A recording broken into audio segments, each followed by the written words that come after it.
Hello, and welcome to What's a Crack with Ben and Callum. Today, we're going to tell you some stories close to our hearts from near and afar. About, yes, you've guessed it, getting hammered. So Ben, what was that one you were telling me about the secret stash? Oh god, I forgot about that one. Picture this, a party gone bland, drier than this podcast. Then all of a sudden, me and my mates scout for more drinks, only to find the holy grail. Brandy, wine, lager, whiskey. It was as if a brewery emptied its pockets. And yes, Callum, we certainly got a great reception walking back. And for legal reasons, viewers, we're totally not drinking right now. Oh, definitely not. Anyway Ben, who do we have first up today? Today we have Gordon, a seasoned bartender who has some risque stories about his time in Belgium.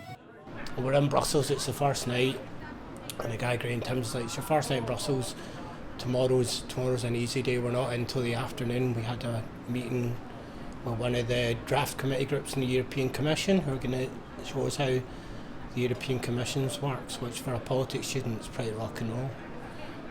So we go out the first night. I didn't have that many mates in the politics group, possibly because the comments like grade based. So we were away, and it was at Christmas time. There was a Christmas market, and there was these two Finnish girls working in a stall in the Christmas market. And I got chatting to them, and they were like, "Oh, we're going out after this. Do you want to come out?" Two Finnish girls asked me for a night out in Brussels. I'm not going to say no to that. They introduced me to Finnish vodka and reindeer meat, both of which will feature later in this story. So sitting there having a couple of shots of vodka, trying some of the reindeer meat, go out in Brussels, trying absinthe, going to all the Brussels bar where the beer's like 7-8%. I've not eaten all day, got absolutely out of my face drunk. They ended up throwing me in a taxi back to the youth hostel, and I fall asleep and I get woken up being prodded. Gordon, wake up. And I was like, oh, what is it? Piss off, wake up. Piss off. Like, we're going to the commission. I was like, it's 9 in the morning. It's like, yeah, it got moved forward.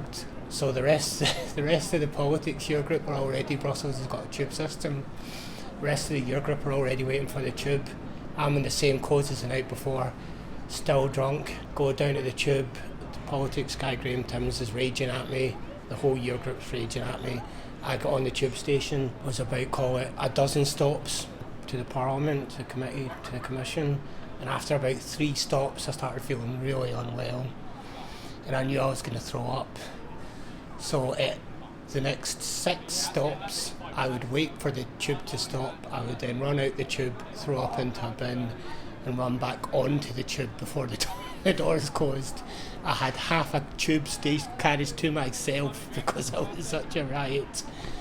We got to the European Parliament. One of the guys who tolerated me, Stuart, was like, right, I'll take you for a quick coffee. You need to sober up before you go in here. This is all from a night out drinking with Finnish girls. And I went up to the Parliament, and I used to wear a studded belt in my skinny jeans, and it kept on setting the metal detector off. And when I wore the studded belt, it would be on my thigh. I wore the clasp bit on my thigh. So I went to take it off. I'm still drunk, so I think I'm like D'Artagnan, and I took it off. And then with the leather bit of the belt, I hit the security guards with the studded belt. And then the security guards water off the table. And then the European Parliament guy, Graham Timms, had to promise I'd behave myself to get let in. We go to the European Commission meeting. I fall asleep during the meeting. I get prodded by the person next to me with a note saying, Gordon, you're being very rude, either wake up or leave. I then decided I couldn't make it, so I then tried to leave the Parliament, got lost in the Parliament, threw up in the toilets of the Parliament, and then I had to apologise profusely to the whole of my year group and Graham Timmins, and just about didn't get thrown out of uni. The moral I took from that story is don't go out drinking with Finnish girls on an empty stomach and eat a bunch of reindeer and shot a bunch of vodka that you then see in a tube station bin the next morning. So that's the worst drinking story I've got about myself. I won't take any of my mates down. But yeah, don't go out drinking with Finnish girls. What a tale, am I right Ben? And remind me, never go drinking with Finnish girls. So Callum, I heard you had a brush in with stormy weather. A few months ago, winds hit record high with Storm Ewan. We were all stuck indoors for the whole day. Well, that was until 8 o'clock, which was exactly the time my friends phoned me to say that they'd set up a drinking game and I had to get round there sharp. So we're drinking away, playing the game, and I pull a truth or dare card. My dare being that I need to do a lap around the block. By this time, I've left another card which has forced me to swap clothes with my friends. So on 80 miles an hour wind and an ill-fitting caution, I'm running around my hotel, leathered, being blown around the place thinking I'm Usain Bolt, short of breath and covered in sweat, and the lager I'd spilt to myself earlier. I completed my task, and with a hero's reception on my return, I went on to lose the game. So Ben, if I'm ever around at your house and we decide to do a drinking game, it better be indoors. Well, I'm surprised you didn't get swept away. Anyway, enough about me, on to more pressing matters. They say that things get better with age. So with that in mind, here's some old crack coming from our very own fathers. Oh, the shenanigans. My dad has some mental stories. Well, let's hear them. Here's the main man, Tony Ray, with some crack from back home in Northern Ireland. Sometimes we would go to like a neighbouring estate, a wee sort of village, and they had a barn, but their barn was much bigger than ours, and it had 2 floors, upstairs, downstairs.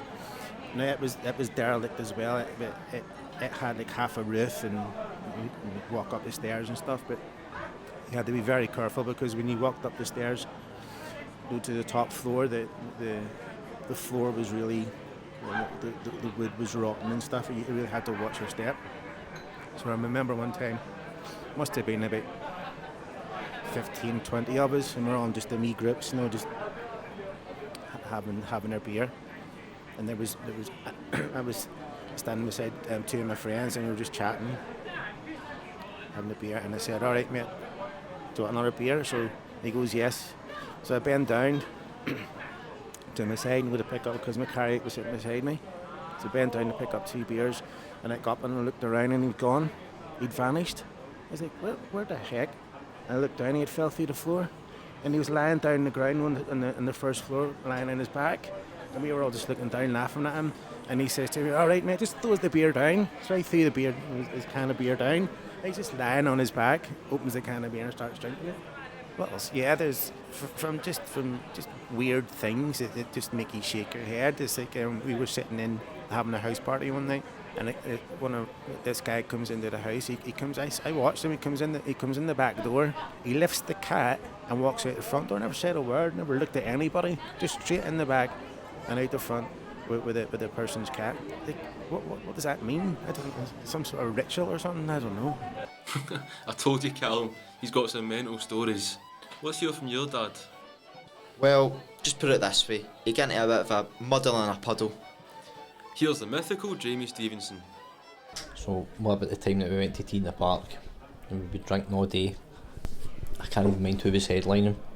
So we got back to the campsite, sitting about all night, guitars on the go, drinking, brilliant. Everybody's dispersed into their tents. We're all melted, fell asleep, and we woke up in the morning. Well, I've woke up and I've had an absolute horror because I've looked down and my jeans, which were normal coloured jeans, are now dark blue, round about the old gentleman's region, right? So it's me, a couple of my other mates in the tent, and I'm thinking to myself, how the hell am I going to explain this to anybody that's going to see this? So the mere compass mentis I've realised there's actually quite a lot of pish in there. I know I've drank a lot of beer during the day, but surely to God I've no pished myself that much. I'm still coming round. I open my eyes even more, I'm having a look about, and then I realise, where was I? I'm at the bottom of the tent. What's happened during the night? We've no zipped the tent door up, and it's been raining all night. So I'm actually lying in a massive puddle. So the moral of that story is, don't go to tea in the park, don't drink, definitely make sure that your tent's zipped up, man, do you know what I mean? Well, what a relief that was for him. Imagine trying to explain that to your mates. Tea in the park has some mental stories. Right, last orders. Oh God, is that the time? Unfortunately guys, I think it's time for us to go. Yeah, I think it's closing time, but yous have been great crack, and we'll see you again soon.